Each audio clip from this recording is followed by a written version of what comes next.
दोस्तों, 2 दिन पहले यानी शनिवार को हम सब ने कबीर जयंती मनाई। कबीरदास जी की 647वीं जयंती थी और अक्सर प्रतिवर्ष हम ज्येष्ठ माह के शुक्ल पक्ष की पूर्णिमा तिथि को कबीर जयंती मनाते हैं। कबीर जी के वचन आज भी बेबूझ हैं। कबीर जी एक ऐसे संत, एक ऐसे समाज सुधारक जिन्होंने भगवत्ता की ऊंचाइयों को पाया और इस मानवता का मार्गदर्शन किया। कभी कभी जब मैं गीता पढ़ता हूं तो साथ साथ जब कबीरदास जी के दोहे भी देखता हूं तो मुझे अनेकों समानताएं मिलती हैं। कबीरदास जी ने कहा, सहज कर्म योग। किसकी तरह? पनिहारन की तरह, यानी हमारा कर्म भी योग बन जाए, यानी हम अपना काम करते करते प्रभु का स्मरण कर लें। उन्होंने लिखा, सुमरण की सुध यूं करे, ज्यों गागर पनिहारी, बोलत डोलत सुरती में, कहे कबीर विचारी। और भगवान कृष्ण ने गीता में क्या कहा? 8वें अध्याय के 7वें श्लोक में, तस्मात् सर्वेषु कालेषु माम अनुस्मर युद्धश्च, कि सभी समय में मेरा स्मरण करता हुआ युद्ध कर। और यही शिक्षा कबीरदास जी ने अपने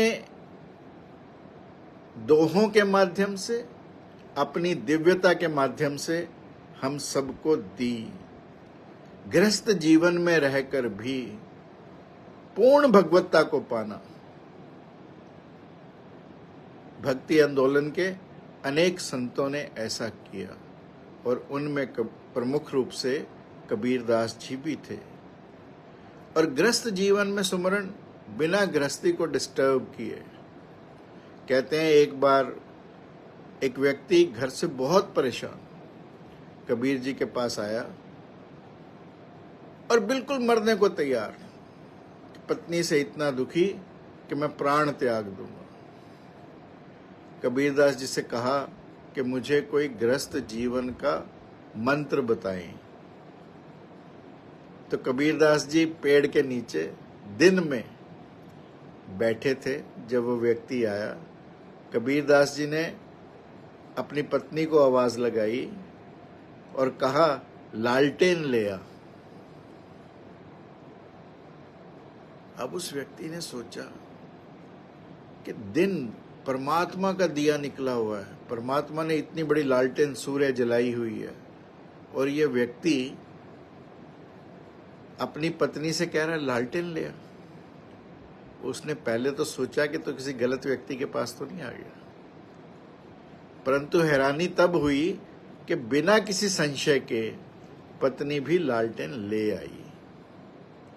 तब कबीरदास जी ने कहा कि मेहमान आए हैं, कुछ मीठा ले आओ। पत्नी आई, प्लेट में सामान रख गई। कबीरदास जी ने खाया, उस गृहस्थी ने खाया तो वो नमकीन था, परंतु कबीरदास जी कुछ नहीं बोले। उन्होंने सोचा कि हो सकता है कि घर में मीठा समाप्त हो गया हो, इसलिए नमकीन दे गई। परंतु इस वाक्य के बाद, इस इंसिडेंस के बाद, इस घटना के बाद कबीरदास जी को उस गृहस्थ को कुछ समझाना नहीं पड़ा। वो हाथ जोड़कर चुपचाप चला गया। पति और पत्नी गृहस्थ जीवन के 2 पहिए हैं, और यदि हम एक दूसरे की बात को महत्व देकर बिना कोई संशय के, जैसा नानक ने कहा, एक ने कही दूजे ने मानी, नानक कहे दोनों ज्ञानी। सो इसलिए गृहस्थ जीवन में एक ने कही दूसरे ने मानी। और ऐसे ही कबीरदास जी बुनते बुनते अपना कार्य हमेशा करते थे और प्रभु का नाम लेते रहते थे। एक दिन कुछ चंचल युवक उनके पास साड़ी खरीदने के बहाने से आया और उसने कहा ये साड़ी कितने की है? कबीरदास जी ने कहा 5 रुपए की। तो उसने उस साड़ी के 2 फाड़ कर दिए और कहा अब? तो कबीरदास जी ने कहा 2.5 रुपए की। उसने फिर 2 के 4 कर दिए, फिर पूछता गया। ऐसे करते करते उसने बिल्कुल कतरन तक साड़ी को लाकर कर दिया। तो तब उसने कबीरदास जी से पूछा कि अब कितने पैसे?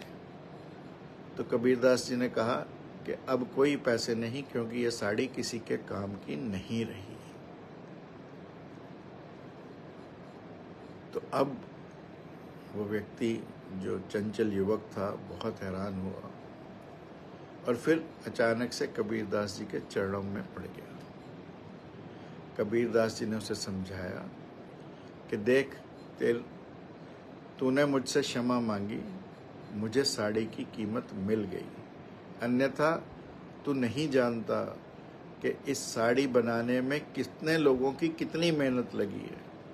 किसी ने कपास के पौधे लगाए, किसी ने कपास को बीना, किसी ने रुई बनाई, धुनी गई, फिर उसके बाद उसका धागा बना, धागे को बुना गया, बुनकर साड़ी बनाई गई। परंतु मेरी साड़ी की कीमत तूने झुक गया, तो तेरा अहंकार समाप्त हो गया, तूने क्षमा मांग ली, मेरी साड़ी की कीमत आ गई। यानी अपना कार्य करते हुए भी भगवत्ता को ना छोड़ना, भगवान के सिमरन को मत छोड़ना, भगवान के साथ अपनी जुगलबंदी किए रखना, ये हम निश्चित रूप से कबीरदास जी के जीवन से सीखते हैं। और दूसरी तरफ गीता में यदि आप देखें, अर्जुन की विनम्रता थी, दुर्योधन का अहंकार था। दुर्योधन तो युद्ध के मैदान में भी अपने गुरु आचार्य द्रोण के पास, जबकि वो सेनापति हैं, तब जाता है और कहता है, दृष्टवा तु पांडवनिकम दुर्योधन तदा आचार्यम उपसंगम्य राजा वचनम अब्रवीत। अपने गुरु के पास जाकर भी राजा के वचन कहे, गुरु से भी कोई विनम्रता से वचन नहीं कहे। इसलिए विनम्रता हमारे जीवन का गहना है। भगवान ने गीता में विनम्रता को दैवीय संपदा कहा और हमारे मुख्य गुणों में से एक गुण विनम्रता भी कहा, और ये भी कहा कि विनम्रता मेरी ही बनाई है। जहाँ अनेकों बातें कही भगवान ने, उसमें ये भी कहा कि विनम्रता एक ऐसा गुण है जो हमें नर से नारायण बनाता है, जो हमें मानव से महामानव बनाता है। और इस सारे कार्य को करने के लिए सबसे आवश्यक चीज क्या है? सबसे आवश्यक चीज है अपने मन को एकाग्र करना। कबीरदास जी लिखते हैं, माला फेरत जुग भया, माला फेरत जुग भया, फिरा न मन का फेर, कर का मन का डारी दे, मन का फेर। यानी जो हाथों में तेरे मन का है, जिसको तू जप रहा है, उसको छोड़ और मन के को तू जो है वो साध ले। और यही भगवान कृष्ण गीता में कहते हैं, व्यवसाय आत्मिका बुद्धि एक कुरु नंदन, बहुशाखा ही अनंतश्च बुद्धो अव्यवसायी नाम। यानी जो प्रोफेशनल लोग हैं, उनकी बुद्धि एक जगह पर स्थिर रहती है। अपने मन को एकाग्र करके वो अपनी बुद्धि को एक स्थान पर लगाए रखते हैं। और जो नॉन प्रोफेशनल अव्यवसायी नाम जो लोग हैं, उनकी बुद्धि जगह जगह पर, उनका मन और बुद्धि पेंडुलम की तरह इधर से उधर दौड़ता रहता है, और वो लोग अपने जीवन में कभी कुछ भी नहीं पाते। मैंने कहा मन को एकाग्र करना यानी control of mind. Kabirdas ji आगे कहते हैं, तन का जोगी सब फिरे, मन को बिरला कोय, सब सिद्धि सहज पाइये, जे मन जोगी होए।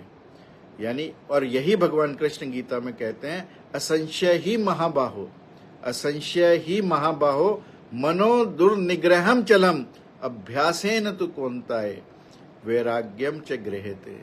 यानी असंशय ही महाबाहो, हे अर्जुन, मैं ये मानता हूँ कि निश्चित रूप से मन की गति को काबू करना बहुत मुश्किल है, मन चंचल है, परंतु अभ्यासेन तु कौन्तेय, अभ्यास से हे कुंती के पुत्र और वैराग्य से हम इसे पा सकते हैं। चौथी बात जो गीता और कबीर जी में मुझे समानता लगी, कबीरदास जी भी वाणी पर अपना प्रवचन देते हैं। भगवान कृष्ण भी गीता में वाणी के लिए कहते हैं अनुद्वेग कर, यानी जिससे उद्वेग ना हो, उद्वेग कर। वाक्यम सत्यम प्रिय हितम च, जो सत्य है वह बोलो, जो प्रिय है वो बोलो। सत्यम बुर्यात प्रियम बुर्यात, यानी हम सत्य बोलें, प्रिय बोलें। और कबीरदास जी क्या कहते हैं, ऐसी वाणी बोलिए मन का आपा खोए, औरों को शीतल करे आप भी शीतल होए। ये भगवान कृष्ण और कबीर जी दोनों की जुगलबंदी देखिए आप, कि वाणी के ऊपर भगवान कृष्ण ने गीता में कहा उद्वेग कर, यानी जो हमें उद्वेग हमारे अंदर ना बढ़ाए, जो सत्य हो, जो प्रिय हो। और कबीरदास जी कहते हैं ऐसी वाणी बोलिए मन का आपा खोए, औरों को शीतल करे आप भी शीतल होए। और इसी तरह से कबीरदास जी और कृष्ण दोनों धैर्य की बात करते हैं, पेशेंस की बात करते हैं।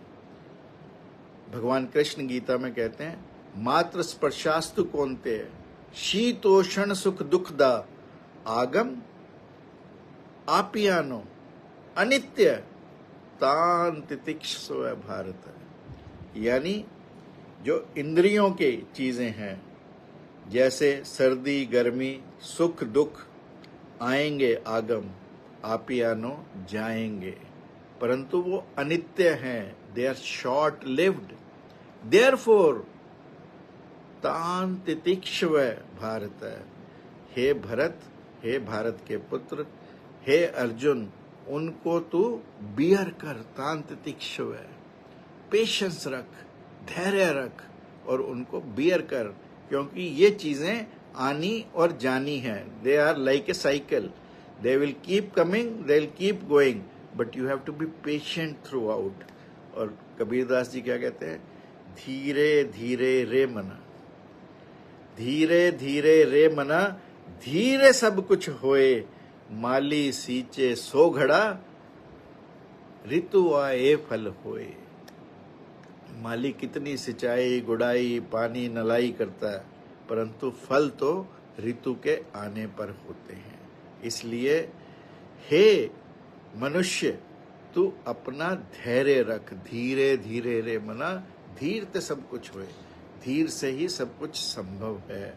और यही बात भगवान कृष्ण अर्जुन को गीता के माध्यम से और हम सबको समझाते हैं, तान तितिक्षस्व भारत। इसलिए you just bear them, just be patient, just be cool enough. So this is what, आप देखें दोनों की कितनी जुगलबंदी है। और ऐसे ही कबीरदास जी का बेटा था कमाल, और कहते हैं वो भी सिद्ध था। एक दिन कबीरदास जी ने लिखा, चलती चाकी देख के दिया कबीरा रोए, चलती चाकी देख के दिया कबीरा रोए, दो पाटन के बीच में साबुत बचा न कोई।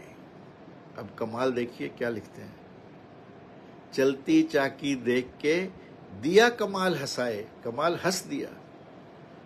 चलती चाकी देख के दिया कमाल हंसाए, जो कीलन के पास है बाल न बांका हुए। आप देखें चक्की चलती है, मान लो आप गेहूं पीस रहे हैं, सारे जो पाटों के बीच में वो पिस जाएगी, परंतु जो बीच के कील के पास है वो दाने ऐसे के ऐसे रह जाएंगे। तो यही बात भगवान कृष्ण गीता में कहते हैं, सर्वधर्मान परित्यज्य माम एकम शरणम व्रज, सभी धर्मों को छोड़कर केवल और केवल मेरी शरण में आ, केवल मेरा ही खूंटा पकड़, मेरा ही कील पकड़, मेरी ही बाजू पकड़। अहम त्वाम सर्व पापेभ्यम, मैं तुझे सारे पापों से मोक्षयामी, मोक्ष दिलाऊंगा, मां शुच, डर मत। So देखो how common the teachings are, they are very common and very near to each other। कहना वही है, परंतु हम लोग किसी ना किसी बात पर भेद पैदा करके एक दूसरे से लड़ने का काम करते हैं। कबीरदास जी ने लिखा, पाथर पूजे हरि मिले तो मैं पूजू पहाड़, ताते तो चाकी भली पीस खाए संसार। और साथ साथ ये कहते हैं कि हिंदू राम को पूजता है, हिंदू पूजे राम को, तुर्क पूजे रहमाना, आपस में दो लड़त मरत हैं, मर्म कोई ना जाना। अब ये जो मर्म है, चाहे वो गीता में हो, चाहे वो कबीर की वाणी में हो, चाहे नानक की वाणी में हो, चाहे दादू की वाणी में हो, चाहे मीरा के नृत्य में हो, चाहे रैदास के चौपाइयों में हो, यानी कहीं पर भी जहां पर संतों की वाणी है, जहां पर संतों की दिव्यता है, जहां पर भगवान की भगवत्ता है, उसमें से जो पॉजिटिव हमें मिले वो हमें ले लेना चाहिए। यानी हमें मर्म को पकड़ने का प्रयास करना चाहिए। और जिस दिन हम मर्म को पकड़ लेंगे, और मर्म को पकड़वाएगा कौन? मर्म को पकड़वाएगा एक तत्वदर्शी गुरु, एक सक्षम गुरु। और कबीरदास जी ने तो गुरु की महिमा करते हुए लिखा, गुरु गोविंद दो खड़े, काके लागू पाए, बलिहारी गुरु आपने, जिन गोविंद दियो मिलाए। सब धरती कागद करूं, लेखनी सब बन राय, सात समुद्र की मसी करूं, गुरु गुण लिखा न जाए। यानी मैं सारी धरती का कागज बना दूं, सारे वन काट काट कर उनकी लेखनी बना दूं, सातों समुद्रों की स्याही बना दूं, परंतु फिर भी गुरु के गुणों का वर्णन नहीं किया जा सकता। और गुरु वह जो हमें अंधकार से प्रकाश की ओर ले जाए, जो हमें अज्ञान से ज्ञान की ओर ले जाए, और जो हमें बूंद से सागर बनाए, वह गुरु। और कबीरदास जी एक ऐसे दिव्य गुरु, जिनकी वाणी, जिनका संदेश, जिनकी दिव्यता, जिनकी भगवत्ता आने वाली पीढ़ियों को निरंतर प्रेरित करती रहेंगी। जैसे भगवान कृष्ण के वचन गीता में प्रेरित करेंगे, ऐसे ही कबीर जी की वाणी हम सबको प्रेरित करती रहेगी। इसी मंगल कामना के साथ पुनः आपको कबीरदास जयंती की बधाई देता हूँ। और फिर से एक बात कहना चाहता हूँ कि नथनी दीनी यार ने, भगवान को और गुरु को भूलना नहीं है। नथनी दीनी यार ने जिक्र बारंबार,